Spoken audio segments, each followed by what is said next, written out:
Presentations through May are on the website at the center of the page. Dr. Angela Fuller of the U.S. Geological Survey and Cornell University is scheduled to speak on May 19th. We're happy to offer this opportunity to those interested in computing and sustainability across the globe at small institutions and large institutions alike. The virtual seminar series is being organized by CompSUS.net with support from the National Science Foundation and Cornell University. My name is Doug Fisher, and I'm the Director for Outreach, Education, Diversity, and Synthesis of CompSUS.net.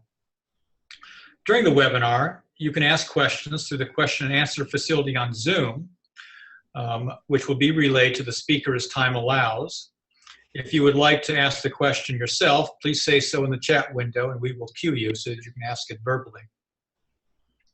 If you would like, find that chat window now and write hello to everyone. Just to see how it operates. Today it's our pleasure to have Dr. Fang. She is a postdoctoral fellow at the Center for Research in Computation and Society at Harvard University, and she, starting August 1, is an assistant professor at the Institute for Software Research at Carnegie Mellon University. And she's going to be talking to us today. Faye, would you like to take it at this point? Yeah, thank you, Doug. Thank you very much, and thank you everyone for attending. Let me share my screen.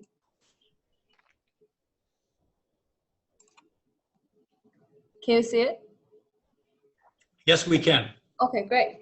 Yeah, so thank you all for attending this talk, and it's my great honor to be invited to give this seminar talk. And as you may have noticed, I added 2 words, real word, to my talk title, because this is a very important aspect of my research and is something that I would like to highlight in this talk. So before going to the focus of today's talk, I would like to first talk about the emergent area of AI and social good. A rise in the real-world applications of AI has led to significant interest from the public, media, and policymakers. And along with this increasing attention is the media-fueled concerns about potential negative consequences of AI, which often overlooks the societal benefits that AI is delivering and can deliver in the near future. AI and social good focuses on AI research with significant benefits to the society now or in the near future. For example, a recent work from USC has shown how to use AI techniques to recommend intervention attendees so as to help spread HIV-related information in homeless youth, as it has been featured in one of the earlier talks in computational sustainability virtual seminars. And another group from CMU has worked on smart traffic light control to help reduce congestion in traffic networks. And these 2 pieces of work have both successfully deployed in the real world and has shown positive impact in society. And this is exactly what my research is aiming for. So my research lies in this area of AI and social good. Well, there are many domains where AI can bring benefits to the society, and one important domain is security. And I have worked on designing randomized patrol routes for mobile defensive resources to protect moving targets, and the work has been deployed by the U.S. Coast Guard for protecting the Staten Island ferry in New York. And this work has resulted in a radical shift in the patrolling tactics of the U.S. Coast Guard. And another domain is urban transportation. One of my ongoing work focuses on improving the efficiency of ride-sharing platform like Uber through designing a spatio-temporal smooth pricing scheme that maximizes social welfare. And in today's talk, I would like to talk more about a major focus of my research, AI for wildlife conservation. This is under the theme of computational sustainability, which is, of course, a very important theme of AI and social good. So wildlife conservation is a significant global challenge. For example, this is the Murchison Ford National Park in Uganda. And elephants, giraffes, hippos, and Uganda cobs are living here. However, their lives are threatened by poachers, many of whom place traps and snails on the ground to poach these wildlife. As another example, today there are only about 3,200 tigers left, 1/20th of the population 100 years ago. And the population drop of key species such as tigers can cause a big problem for the whole ecosystem. And poaching is considered to be one of the major drives of the population drop. So how can we help save wildlife from poaching? conservation agencies send out patrols into protected areas, but they have very limited patrolling resources given the vast area in need of protection. And in addition, the poachers may conduct surveillance, adapt, and respond to the patrols. Given the strategic interaction between the patrollers and the poachers, and the data that are available in this domain, we focus on how to provide guidance to the patrollers so as to help them get the most out of the patrols based on game-theoretic reasoning and machine learning approaches. And we developed the PAWS application, the Protection Assistant for Wildlife Security. So what is this PAWS? At a very high level, PAWS takes basic information about the protected area and information about previous patrolling and poaching activities and use algorithm to generate patrol routes. And as the patrollers execute the patrol routes, more poaching data will be collected and PAWS will update the result. And the core algorithm of PAWS weaves together learning, game-theoretic reasoning, and route planning. And in collaboration with government and non-government agencies around the world, we have deployed PAWS in the field in multiple countries and have saved animals through the deployment of the application.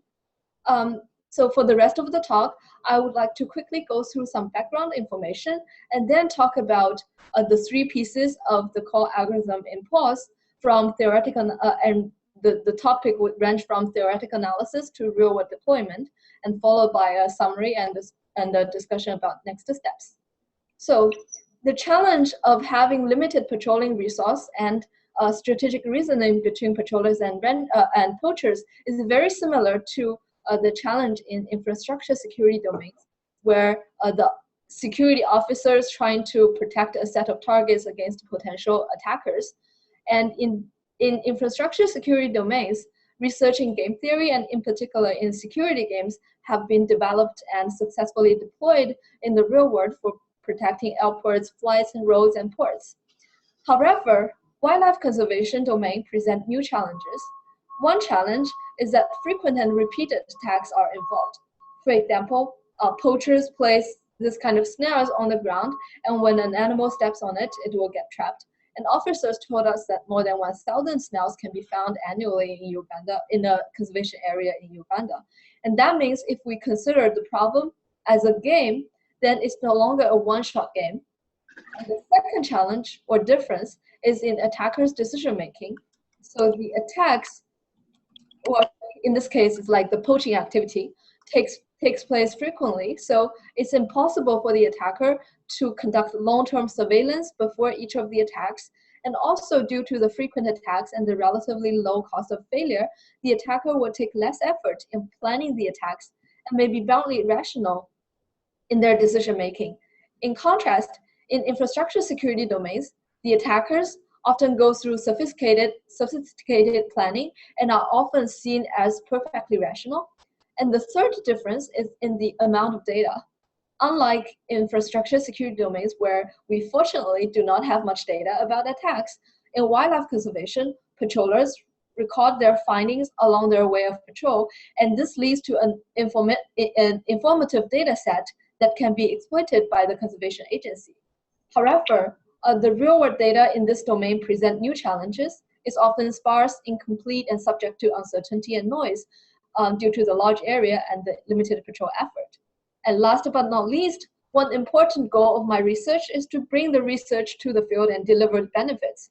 But the real-world deployments of AI techniques in this domain is not easy at all. And how to overcome the practical constraints and conduct field tests is another important challenge. So next, I will talk about my work towards addressing these challenges. First of all, to handle the frequent and repeated attacks and the attackers with limited surveillance power, I proposed a new model for green security domains. I formally defined the green security game model, a model that covers these new features. And in this talk, I would like to focus on introducing the key novelties of this model. And the first novelty of this green security game model is that we use a multi-stage game to describe the repeated interaction. And let me describe this game along this timeline. So consider a wildlife conservation area that is divided into 9 regions. And the defender first chooses a mixed strategy represented by a heat map like this, where a more greenish color indicates a higher probability that the region is protected by a patroller. Then the patroller will sample a patrol route from this strategy, as shown in the green line in the middle. At the same time, the poacher will place a snail in the region as shown in the red cross. The poacher may come back to place the snail again on the next day when the patroller takes a different patrol route sampled from the heat map. And if the snail is placed on the patrol route, then the snail will be found by the patrollers and get confiscated. And this will go on, and after a period of time, say a few weeks or a few months, the defender may change his strategy, and the patrollers will execute this new strategy in the following days. And this process would continue. Therefore, the first key point of this green security game model is that the game can have multiple stages, and the defender can choose a different mixed strategy in every stage. And the second novelty of this game model is that it considers a population of boundedly rational attackers with possibly delayed observation, which can better fit the attackers in these domains. I will return to the point of bounded rationality later, but let me here elaborate more on the delayed observation. So notice that the defender strategy is actually hidden from the poachers. The poachers may gain information about the defender strategy through various sources, but their understanding of the defender strategy may be delayed. For example, one poacher knows whether or not his snail is confiscated by the patroller every day. Sometimes the poacher may find footprints or other signs that indicate that the patroller has been to this region a few days ago, and sometimes they may communicate with other poachers or local villagers to get a better sense of where the patrollers go recently. So it may take the poachers several weeks to finally understand the defender's strategy. And when the defender suddenly changes her strategy, the poachers will not get an immediate update about this change. That is, the poachers still believe the old defender strategy is being used. And this is the second key point of this new game model, a new attacker model with maybe delayed observation. And with these two novelties, the green security game model opens up new challenges in planning and learning. For example, how now the defender can benefit from deceptive planning because he can deliberately patrol this area more often, which has a high animal density.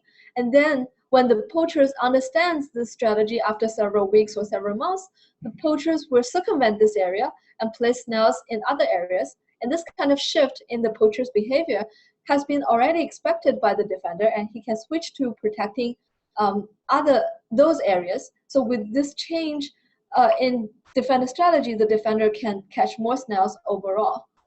So formally, a green security game model is a T-stage game where the defender protects N targets against L attackers, and the defender can choose a mixed strategy represented by a coverage probability vector CT in stage T. And a green security game attacker is characterized by his memory length and memory coefficients. Here we assume that the attackers are boundedly rational. They behave according to a subjective utility quantum response model, which is proposed earlier for infrastructure security games. So this model says that the attackers actually, instead of choosing the target with the highest expected utility, the attackers will compute some kind of subjective utility function, which is like a linear combination of all the features they can access, like the reward, penalty, or other domain features. And then they will choose a more promising target with higher probability. This is like a softmax-like function to describe the adversary's probability of choosing each target. And in each stage, the poacher, the attacker, responds to his belief of the defender strategy, which is a convex combination of the defender strategies in the recent tau+1 rounds. So that's why we say that tau is the memory length, and the alpha tau is the memory coefficients. And based on this model, I proposed algorithms which plan for a sequence of defender strategies to be used over multiple stages. I'll skip the details, but I would like to show the simulation results of the planning algorithms compared to the standard stackable equilibrium strategy, which is used for a one-shot game and does not do any deceptive planning. So the red bar and the yellow bar shows the result of two proposed planning algorithms, which use look-ahead or a cyclic sequence for deceiving the adversary. And the y-axis shows the defender's expected utility, and the new algorithms outperforms the standard security game algorithm. And furthermore, in one of the proposed algorithms, I can provide the following theoretical bound of the solution quality. And with this great security game model and the proposed planning algorithm, what we get in the end is a sequence of defender strategies in the form of heat maps. However, we face new challenges when we try to bring the planned strategy to the field. And then the important aspect here is to deal with spatial constraints. And this is the second topic of the talk. So this is a target site for deployment in Southeast Asia. We can see that the terrain here is very complex and the elevation change is not neglectable. And what does this mean? This means if we sample a patrol route from the defender strategy heat map, it may look fine on the 2D map. However, if we show the routes in 3D, it will look like this, and it's almost impossible for a patroller to follow. So to understand how the terrain makes a difference for patrols, we went to Malaysia and conducted a trial patrol together with our collaborators to see how patrol really works.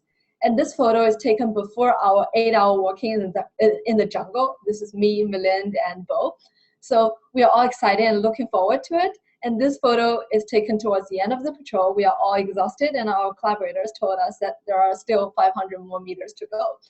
Well, during these patrols, we figured out that we really need to take into consideration the detailed topographical information, and in addition, ridge lines and streams are usually easier to walk along.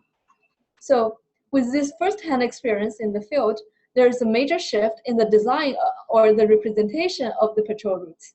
We switched from a completely grid-based thinking to a more route-based thinking. So we focus on terrain features such as ridge lines like this and the streams, because we know that the elevation change along these route segments is much more gentle. And as a result, these places will have high animal traffic, and therefore poachers will also focus on these route segments when they place snails, and so should the patrollers when they patrol. And I proposed a hierarchical modeling approach which treats these terrain features as route segments and builds a virtual street map of the area. So to illustrate how we build the virtual street map, consider this contour map of the conservation area. So the points along the same line have the same elevation, and the green triangle here shows where the base camp location is, or the outpost location, which is like the lowest, the point with lowest elevation. And what we do is we first describe we discretize the whole area into a bunch of PAWS grid cells. Each is 1 kilometer by 1 kilometer, and then we identify the potential ridge lines, potential streams, or other terrain features that we believe are easier to walk along. And based on these findings, we design a distance metric and then compute a street map that links together all these grid cells by finding the shortest path in terms of this designed distance metric. And with this virtual street map, we can plan for patrol routes, and as a result, these routes, with high probability, these routes are like a combination of the important route segments like ridge line and streams. And however, in addition to this terrain or spatial constraints, we also need to worry about how to connect the coverage probability and the actual patrol routes. That is, when we are given a coverage probability or the heat map, how can we convert it into a set of patrol routes and then guide the patrollers to say that take this route with some probability, take that route with some probability, and overall the marginal coverage probability on each grid cell just magically matches the heat map. Well, we do this using the following framework. So we use a cutting frame approach. We first compute the mixed strategy or the heat map, and then check if it is possible to implement this strategy by practical patrol routes. If yes, then we're done. Otherwise, we were trying to find a linear constraint that can be added to the problem that is not satisfied by the current heat map, and then feed this back to the calculation and recompute another heat map. And we iterate this until we get a solution, get a desired solution. Combining these two pieces, we can show our approach on this map, where we have a virtual street map, and then we design a patrol strategy that consists of a set of patrol routes that are all compatible with the terrain, and associate with each patrol route with some probability that should be taken by the patroller. And the point I want to make here is that these challenges of the spatial constraints are brought by the real world. It could have been sufficient for us to design the application in the lab and provide the theorems and algorithms with solution quality guarantees, and we say that we're done. But once we go out to the field, we realize that there are some very fundamental new challenges that we hadn't thought about before. And it is only by going to the field that we got the idea, and there is a completely new way of thinking. And there's here the implicit street map in the forest, which can be exploited. Well, we wouldn't have thought about it before going into the field and be in the position of a patroller. And this is an important lesson that I have learned from this experience, and it has become an important aspect of my research methodology. And based on this work, we have developed this PAWS application and deployed it in Malaysia. And this picture shows the patrollers conducting patrols suggested by the PAWS application. And let's take a look at how the actual patrols look like. Here, each grid is 1 kilometer by 1 kilometer, and the actual patrol routes are shown in black, and PAWS suggested routes are shown in orange. So when the grid-based thinking was used before the field trip, the actual patrol route largely deviates from what PAWS suggests, and the patroller don't even go back to the base as planned. And when the route-based thinking is applied, there is a clear improvement, as shown in the right. The actual patrol route mostly follow what PAWS suggests, indicating now that we are handling the spatial constraints in the right way.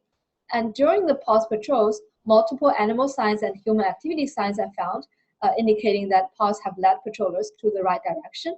And here is some preliminary data that shows that PAWS patrols has led to more animal signs and human activity signs being found per kilometer of patrol compared to previous patrols.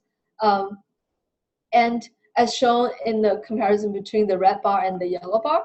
And in addition, PAWS patrols explores areas that has never been patrolled before, as shown in the blue bar. And the signs found on these explorative patrol routes are also higher than the previous patrols. And these indicates that the PAWS patrols are leading the patrollers to the right areas. And PAWS clearly relies on a good understanding of how the poachers react to patrol strategies. And in the earlier parts of the talk, we are assuming that the poachers follow a subjective utility quantum response model, mainly because this model has shown to have a great performance against human subject experiments in infrastructure security domains. But is this the right model? Is this the final model? If we get enough real-world data, how can we learn and predict where would poachers go given the defender strategy based on this real-world data?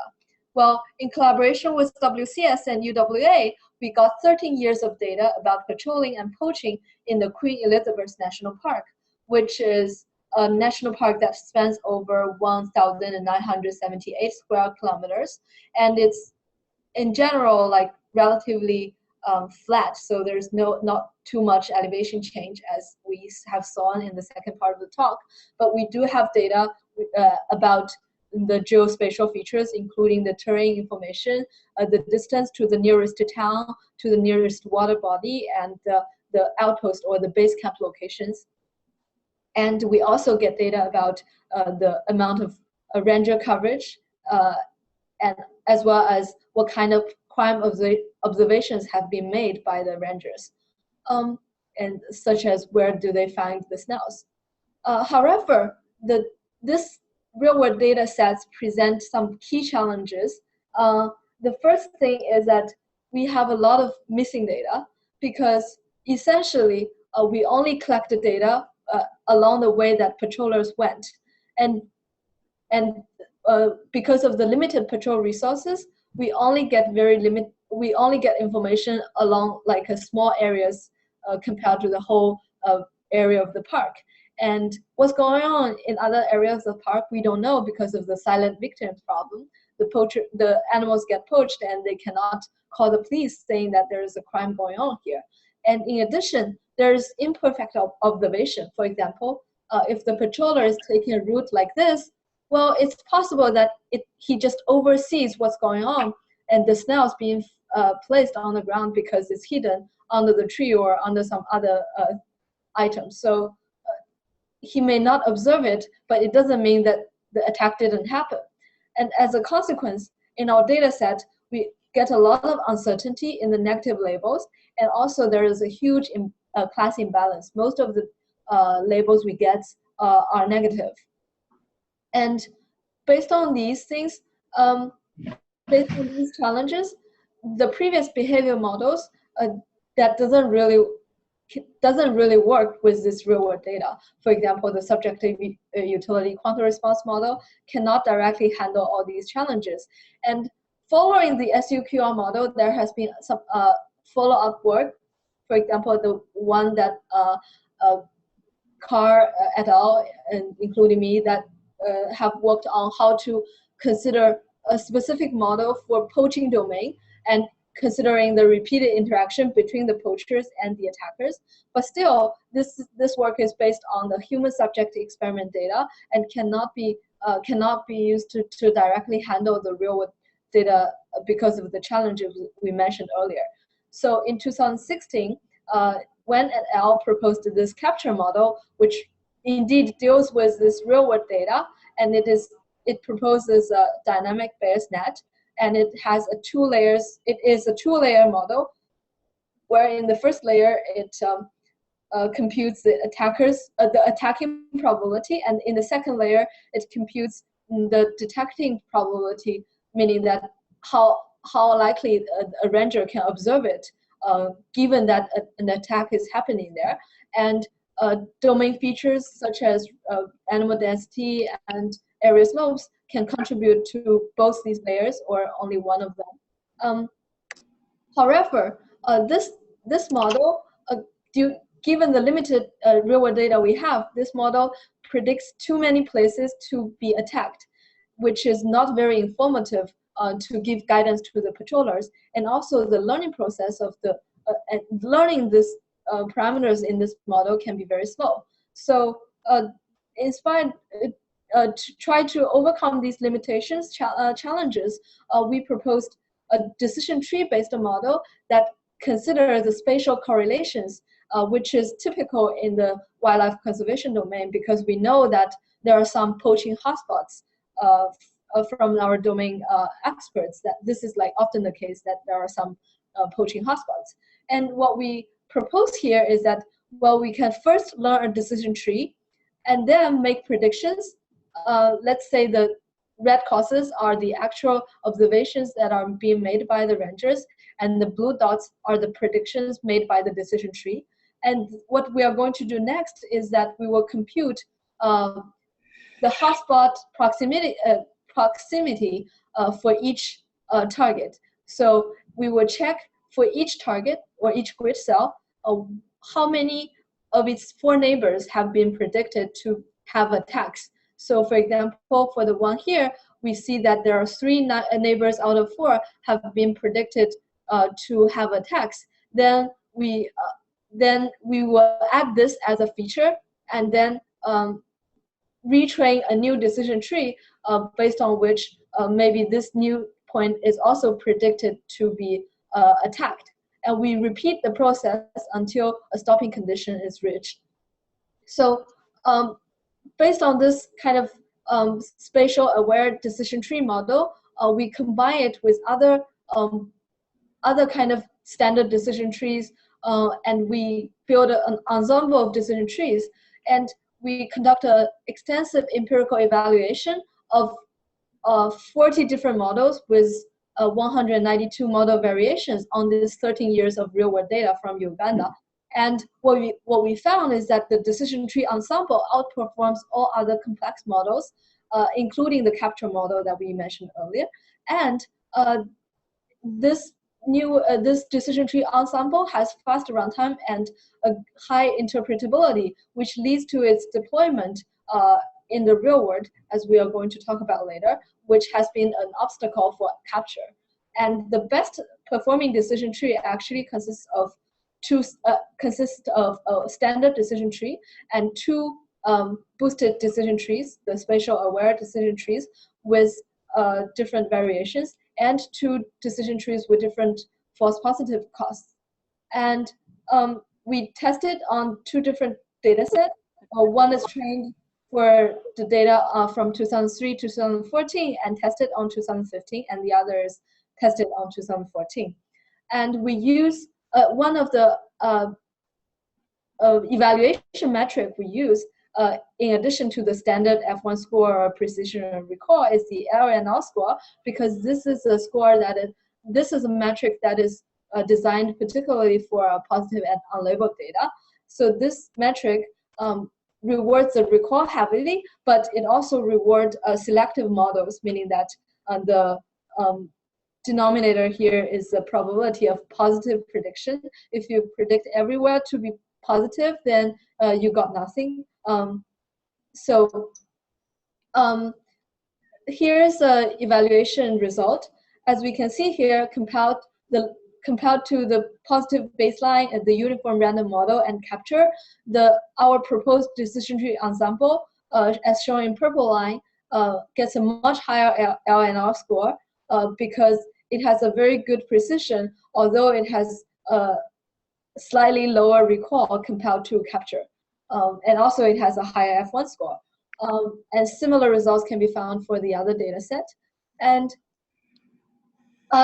when we bring this kind of prediction tool to the real world, and we ask the patrollers in the field to go to two areas that have not heavily patrolled before, but our prediction model says that these two areas should have high poaching activity level. And during this real-world deployment, the rangers have found 19 signs of litter or ashes, this kind of trespassing signs, and it also found, unfortunately, a poached elephant along the way. And also, they found one active snail, 1H of 10 antelope snails, and a row of elephant snails before they are deployed, meaning that these snails are confiscated before they really get leads to any herd of the elephants. So, and so that we can proudly say that we have potentially saved some animals here. And in addition, the snaring hit rates, meaning that the number of snails being found per month, outperforms 91% of previous months in history. Here is a more kind of detailed comparison, comparing the base rate of all kinds of different crimes. And during the 1 month field test, the guided patrols leads to a higher base rate compared to previously conducted patrols. And in addition, looking at the number of findings we found during the field test period, how many months are being exceeded in the history, meaning that if we look at the percentile of our findings, is it an average kind of finding, or is it like way higher than previous months? Well, we find out that most of our findings exceeds about 90%, almost 70 to 90% of previous months' findings. And following this 1 month deployment, we had another more extensive field test that lasts for 5 months. We chose 27 areas, each consists of 9 square kilometers. And during this 5 months, 54 kilometers of patrols are conducted, and we chose these 27 areas according to a bunch of criteria because we want to make a fair comparison. So we chose areas that are close to the patrol posts and that are not patrolled too much or too rarely in the history, and we make sure that there's no overlapping in the areas. And for different patrol posts, meaning the base camps, we don't choose. We kind of try to choose the area spans over multiple patrol bases or patrol posts. And according to the prediction of our decision tree based model, we grouped them into two groups. One group was high prediction rate, and the other group was low prediction rate. And we didn't label the high and low on the map because we want to make sure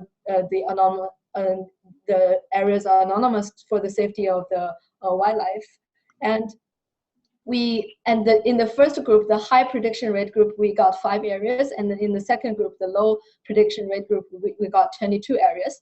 And as we can see here, during these 5 months, the number of snail observations being found is much higher in the high element experiment group compared to the low experiment group. And well, one may argue that maybe it's just the patrollers spend more effort or spend more time on the high experiment group. So therefore, we in addition analyzed the catch per unit effort, meaning the number of snails being found per kilometer of walking. And in this case, the difference is even more dramatic. On the catch per unit effort for the high experiment group is much higher than the other group. So to summarize, from this deployment results, from these field tests, we see that the decision tree based model has led to can identify the areas with high poaching activity from the ones that has low poaching activity, and during the deployment that are guided by the predictions of our models, we have saved animals. So to summarize the talk, we now get a better picture of what this whole PAWS project is about. So given the data we have from the field, we need to learn a behavior model of the poachers and predict where they would place snails. And then we need to use game-theoretic reasoning and then plan practical routes so that it can be implemented in the real world. So it integrates these game theory and machine learning to generate efficient patrol routes for wildlife protection. And in addition to wildlife conservation, there are other environmental sustainability domains that share similar challenges. For example, protecting environmental resources from excessive extraction and protecting fisheries from illegal fishing. Many of the techniques we mentioned in this talk can also be used for these domains and even a wider range of domains with similar characteristics. And I'm also actively working on exploring new algorithms or approaches for these domains. For example, one of our ongoing work focuses on using policy gradient, fictitious play, and neural networks to compute defender strategy in continuous space security games, which can be applied to these domains. So this is like we are considering a continuous circular shaped area and try to distribute the patrol effort within it, given a heterogeneous distribution of assets like precious, like high valued trees in the forest. So looking forward, my research lab will continue focusing on addressing real-world challenges in security and sustainability domains by designing advanced AI techniques. For example, I plan to work on fundamental problems that arise from the dynamic interaction in the presence of data. So in wildlife conservation domain, rangers and poachers can collect information about the field and partially observe the other players' actions through their surveillance, through static sensors, and sometimes UAVs that can provide real-time information. And their decision-making will be based on these observed data. And for example, this picture shows a camera trap that can take photos when animals or humans walk by. And I aim to answer the basic questions, including how to model these factors in a game and how to design this defender strategy that combines the patrols and also the collection of information like the data, the placements of the sensors. And I believe that in the next few years, there will be a big rise in advancing AI techniques to address societal challenges. Well, my work on computational game theory has made a difference, and I will continue my work that focus on integrating machine learning and game theory and make an impact in the real world, especially in security and sustainability domains. Last but not least, I want to mention that I have established a website on AI and social good. There's a page, research expedition, to promote research efforts towards AI and social good, and a page of social good challenges to highlight challenges that are in need of AI. So if you have any suggestions on what projects or challenges that can be included in the website, please email me or submit your suggestions on the website. So thank you all for attending the talk, and I would like to thank my collaborators again, and I'm happy to take questions. Thank you. Thank you very much, Faye. Great. Any questions that anyone wants to ask through the chat window or verbally? Warren. Okay, so there's a part of my work that focuses. I really enjoyed your talk. This is fascinating. Thank you. I love the problem domain. I couldn't help and feel like there's so many opportunities to get the belief models and where you do things just to learn. So bandit type ideas. Is that playing a role? Maybe I missed it, but it seems like doing things just to learn could be an interesting component of the research. Right, exactly. And that's why I'm proposing in the end that, especially when we consider all kinds of sensors that we can use for data collection, that will be a very important problem of how to combining all kinds of resources and balance the exploitation and the exploration. So a sensor is sort of, if I could just do one follow-up question, a sensor tends to be sort of a static decision, whereas maybe as you're planning the different routes, you may say, well, I'm going to go this way today just because of what I might learn. And so it's more of a dynamic information collection. So the value of sensors is in and of itself a very interesting problem, because sensors are expensive. So you want to ask yourself, what's the best you can do without the sensor and with? But I'm thinking more of the dynamic of what you do today, what route you play today. Because in the game theoretic area, in these types of games, there tends to be often an active manipulation of what you think the other side believes. Right. Exactly. So it's like we need to consider, even if we don't consider any sensors, we still know that what we are patrolling right now will give a sense, will make an impact on the adversary's belief. And also we may collect the data from our patrols. So these are things that should be considered in a more comprehensive framework. And that's definitely some direction that I would like to pursue. Yeah, I'd love to know anything you do as far as trying to model this, because I find that in the literature, simply writing down a mathematical model is actually a little challenging. Right, exactly. And that's why we are kind of starting with some simplistic assumptions saying that, well, initially people would usually, like in the infrastructure security domains, people would say that, let's assume the attackers just somehow knows exactly what the defender is doing, the mixed strategy. But in one of my work, I was saying that that's not practical at all. Let's assume that the attackers are actually having a convex combination of previous defender strategies to be their belief of what the defender is doing. But of course, we can also consider if they have like a posterior P.A.W.S update kind of belief of what's going on, and in that case, what would happen. So there are a lot of opportunities that we can pursue indeed in this area. Great, fascinating. Thank you.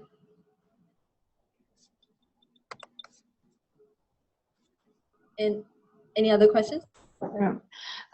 Yeah, so a bit along the lines of slightly different, but I guess it sounds that perhaps a key component of this approach is really the learning part of learning the behavior of the poachers.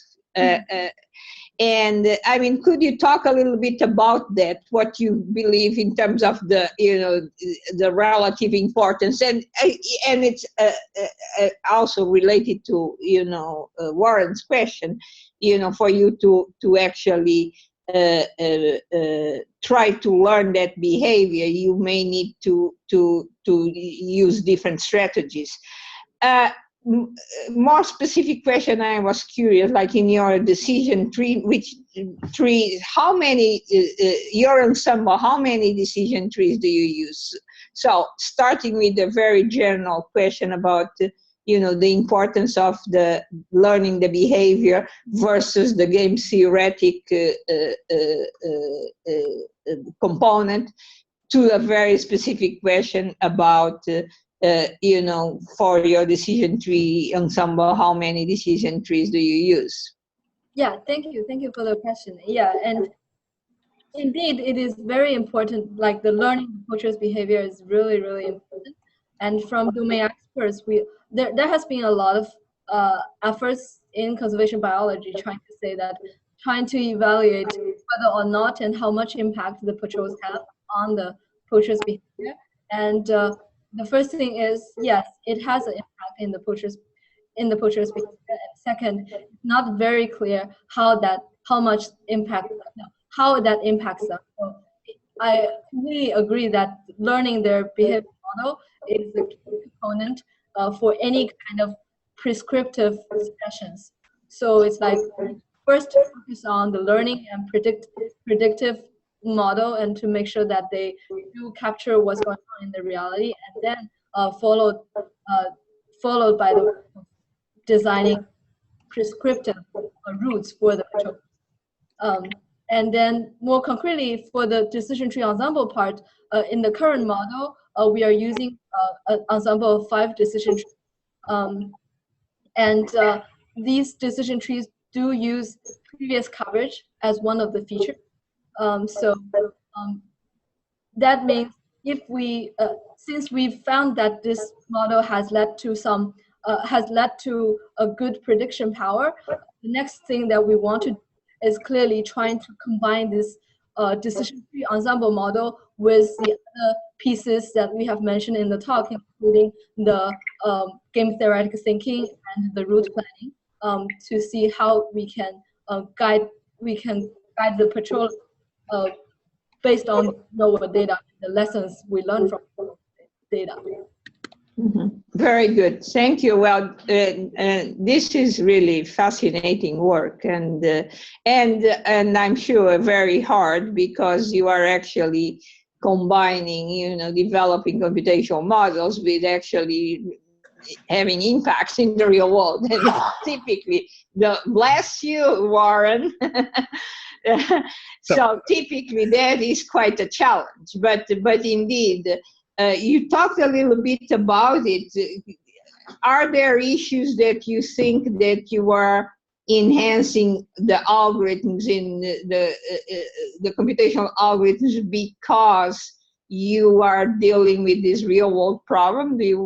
Could you talk a little bit about that? I think you already alluded, but maybe can you say a few more words about that? Yeah, sure. So I think like about, for example, the spatial kind of constraints, that is something brought by the real world.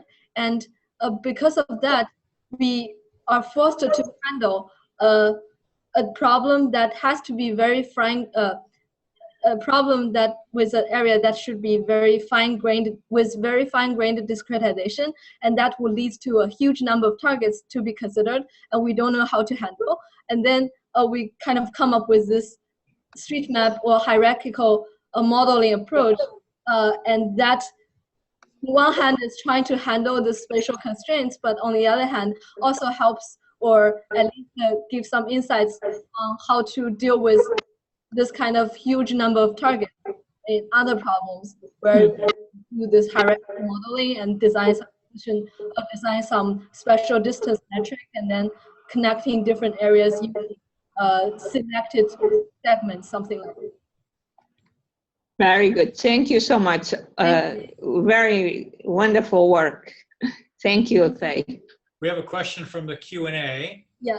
And I suggest for anyone not speaking, you mute yourself since I'm getting some weird feedback. This is from Oscar Viles. What does the machine learning for prediction of attacks tell us about the rationality of attackers? Are they closer to rational or to your earlier bounded rationality approach? Oh yeah, so of course they're not perfectly rational. So it can be both seen from the real world data and the human subject experiments. And for example, when we launched the little computer game and asked people from AMT to play the role of poachers, we can see that clearly they're not making the rational choices, and many of their decisions are like highly dependent on whether or not they succeeded in the last round of the game. If we ask them to play the game multiple rounds, so it's like if they succeeded, they tend towards to go to the same place or similar places, and otherwise they tend to kind of choose some other places. And in the real world data, it's also we got some similar kind of or surprising insights from the data. Many cases, even in some areas, even if the patrol effort is very high, the poachers are not deterred away from it if the animal density is also very high. So it doesn't seem like they are perfectly rational and computing the exact expected utility and then choosing the one with the highest expected utility. So that's why we we need to fully understand exactly what they are doing and trying to get a better understanding from the real world data. Okay, thank you. Thank you.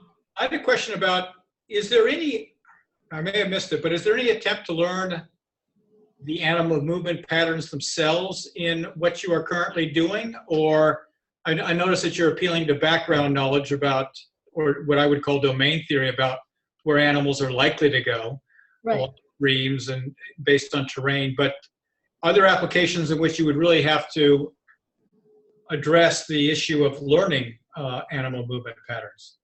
Yeah, that's a great question. And indeed, currently we are treating animal density as a domain feature that is provided as input.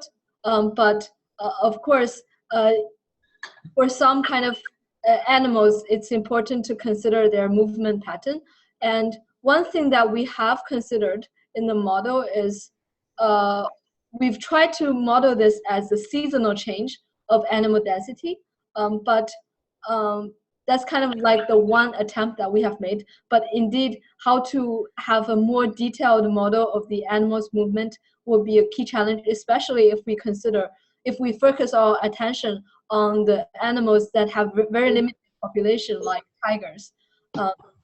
Right now, we are kind of seeing, like, if you focus on the wildlife species that have like large number of population, for example, the prey of tigers, then it's reasonable to use animal density, and that's kind of in general enough. But if we want to like say that we just want to protect the tigers, I don't want to consider the role the prey of tigers play in the game, then it is important to have some kind of more specific model for the animals themselves. Okay, thank you.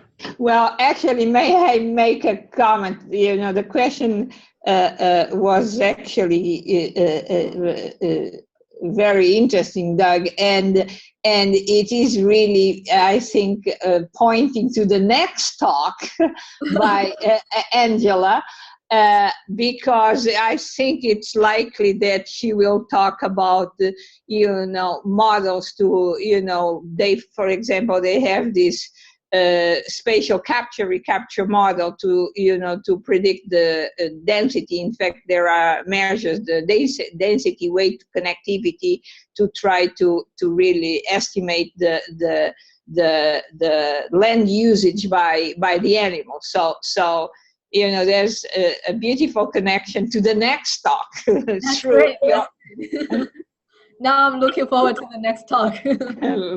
Very good. Yeah, very good. Are there any other questions?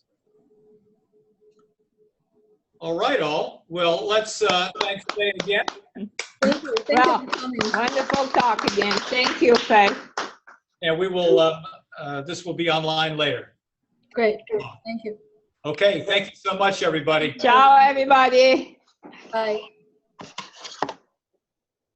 Very good.